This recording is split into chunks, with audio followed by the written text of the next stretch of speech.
अस्सलाम वालेकुम गाइस, आप देख रहे हैं मेरा यूट्यूब चैनल और फेसबुक पेज।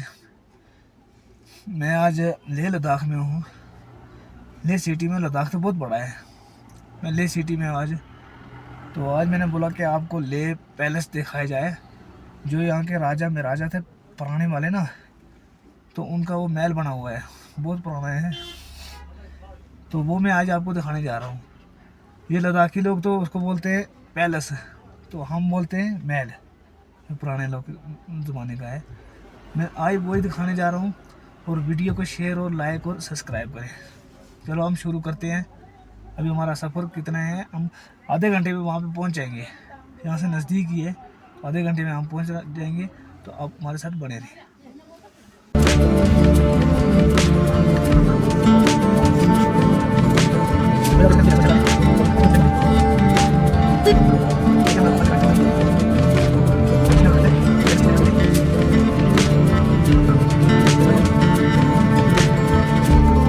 गाड़ी पार्किंग कर दी है, तो अभी जा रहे हैं हम ले पैलेस वाली साइड। वहाँ पे मोबाइल अलाउड नहीं है, कैमरा अलाउड नहीं है, तो हम चोरी से मोबाइल जा रहे हैं। गाइस, ये अंदर पैलेस में बैठने का रूम है। यहाँ पे एलसीडी सामने लगी हुई है, आप देख सकते हैं पूरा पैलेस का। जितनी भी यहाँ पे वीडियो आएगी, एलसीडी बहुत बड़ी लगी हुई है, तो आप देख सकते हैं। तो अब हम स्टार्ट करते हैं आपको पूरा पैलेस दिखाने का, पूरा लद्दाख दिखाने का, पूरा लेह दिखाने का। इसमें पूरी वीडियो है, तो ओके।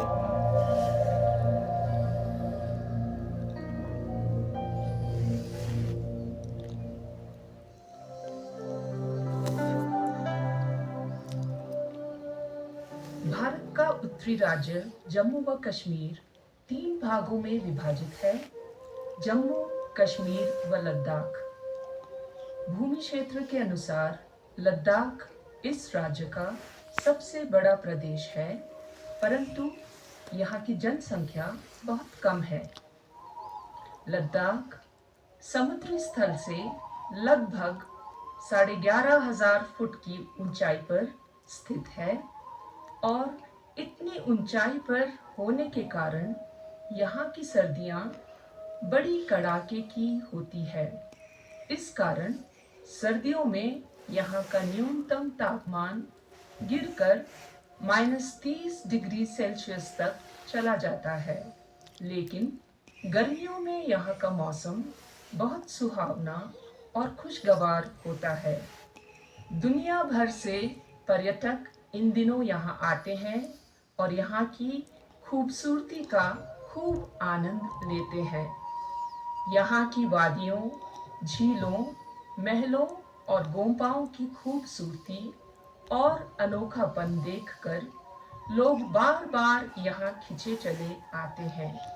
शोर शार और तेज तराज जीवन से दूर शांत लद्दाख, जहाँ चारों ओर हिमालय के ऊंचे ऊंचे पहाड़ हैं, सदियों से इंसानी सभ्यता के साक्षी हैं।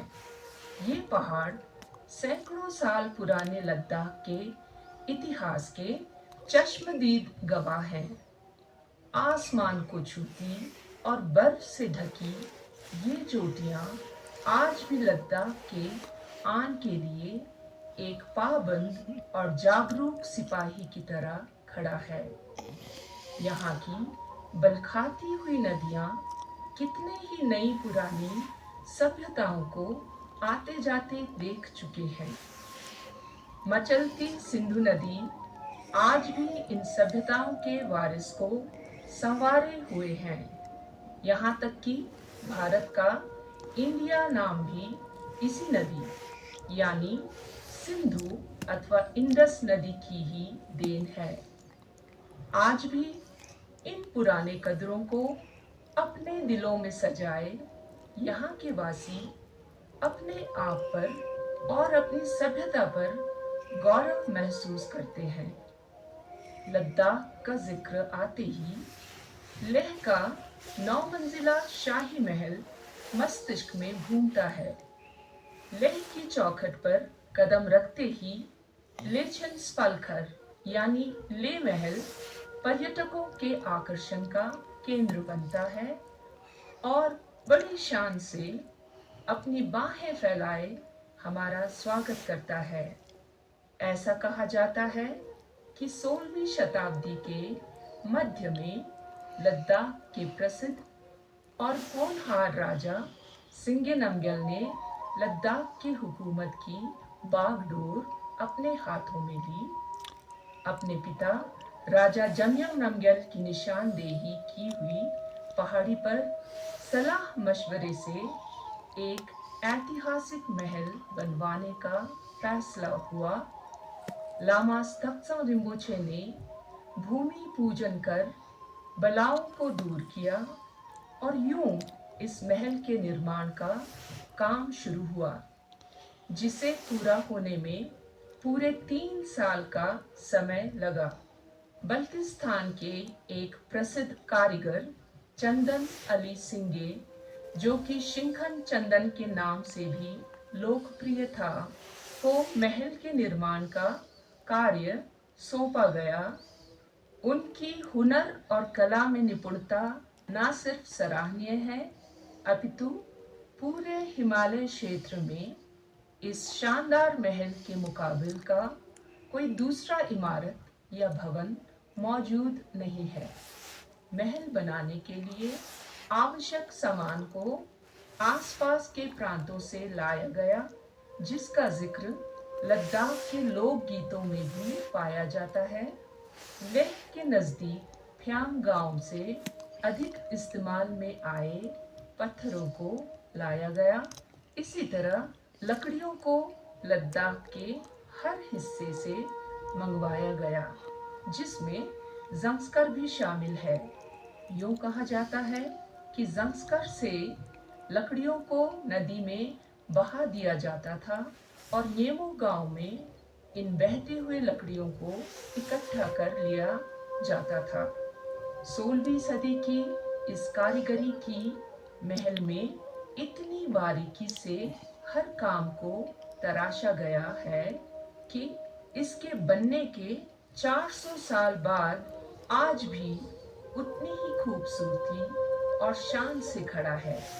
इस महल के चारों ओर का मनमोहक दृश्य, या यूं कहिए लेह शहर के भरपूर नज़ारों का हम इस महल से पूरा आनंद ले सकते हैं। प्राकृतिक विपदाओं से निपटने के लिए इस महल के बनावट में खास ख्याल रखा गया है, जिसका मिसाल सैकड़ों साल बाद भी इसी शान व मजबूती से लेह की शान बनी हुई है। इस महल के पहले, दूसरे और तीसरे स्तरों के निर्माण में पत्थरों का इस्तेमाल हुआ है। सबसे निचले अथवा पहले स्तर में दीवारों की चौड़ाई 2.5 मीटर की है। इस मंजिल पर केवल 8 बाय 11 मीटर का एक ही कमरा है। हर स्तर के साथ इन दीवारों की चौड़ाई घटती है और इस प्रकार कमरों का नाप बढ़ता है। चौथे स्तर पर 14 बाय 11 मीटर का खुला आंगन है, जो कि खतुक छेन्मो के नाम से जाना जाता है। इस स्थान का सांस्कृतिक और सामाजिक गतिविधियों के लिए एक मंच के रूप में इस्तेमाल होता है। इसी से संबंधित एक लोकगीत खतुक छेन्मो आज भी बड़े जोश और खरोश के साथ गाया जाता है, जो कि अपने समय के राज दरबारों की गाथाएं सुनाता है। 5वें स्तर पर दीवारों की चौड़ाई और घटने पर कमरे और अधिक बड़े हुए हैं। यहाँ पर हम सबसे बड़ा सामूहिक सभा का कमरा या असेंबली हॉल पाएंगे, जो कि 17 बाय 10 मीटर है और ये टक्छन के नाम से जाना जाता है।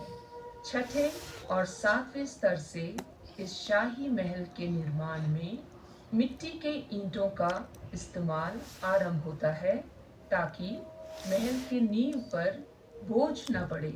इस मंजिल पर आप 7-8 कमरा पाएंगे, जिनके बड़े खिड़कियों पर लकड़ियों का बहुत बारीक और मनमोहक तराश देखने को मिलता है, जिसे शिंगसक कहा जाता है। यहाँ अधिकतर कमरों के साथ बावर्ची खाना व शौचालय भी देखने को मिलता है। महल के तीखे कोनों और दीवारों के उत्तम निर्माण तो देखते ही बनती है। इस ऊंचाई पर दीवारों के इस श्रेष्ठ निर्माण को देखकर हम तब की कारीगरी की कुशलता का अनुमान लगा सकते हैं।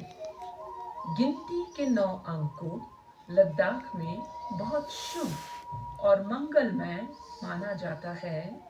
इस बात को ध्यान में रखकर 8वें तथा 9वें स्तर का निर्माण किया गया। 9वें स्तर पर एकमात्र कमरा है जिसे से जिमशुम कहा जाता है। इसमें विशेष तिथियों पर पूजा पाठ किए जाते हैं। एएसआई ने 1991 में शाही परिवार से इस शाही महल की संरक्षण का संपूर्ण दायित्व अपने हाथ में ले लिया। 1992 में इस भव्य महल को राष्ट्रीय मान्यता प्राप्त भवनों में से एक घोषित किया गया। तो इस प्रकार लेह महल भारत की एक पुरातत्व संपत्ति है जो अपने में एक अमूल्य संस्कृति और ऐतिहासिक कथा संजोए है। इसे हमें संभाल के रखना है ताकि सदियों बाद आने वाली हमारी पीढ़ी भी इसे देख सके कि कैसे इस दुर्गम स्थान पर और वह भी पहाड़ के चोटी पर, जबकि आधुनिक युग में प्रयोग होने वाली मशीनों गाड़ियों का नामो निशान नहीं था, राजा सिंगे नमग्यल ने इस ऐतिहासिक महल का निर्माण किया। इस महल के निर्माण से जुड़े सभी लोग और खासकर वे हजारों मजदूर किसी योद्धा से कम नहीं थे। उन्हें याद करके अनायास ही हमारे मुंह से की सोसो लार्यलो निकलता है। लद्दाख में हर साहसिक कार्य के पूर्ण होने पर बड़े उत्साह और जोश के साथ इस नारे को बुलंद किया जाता है।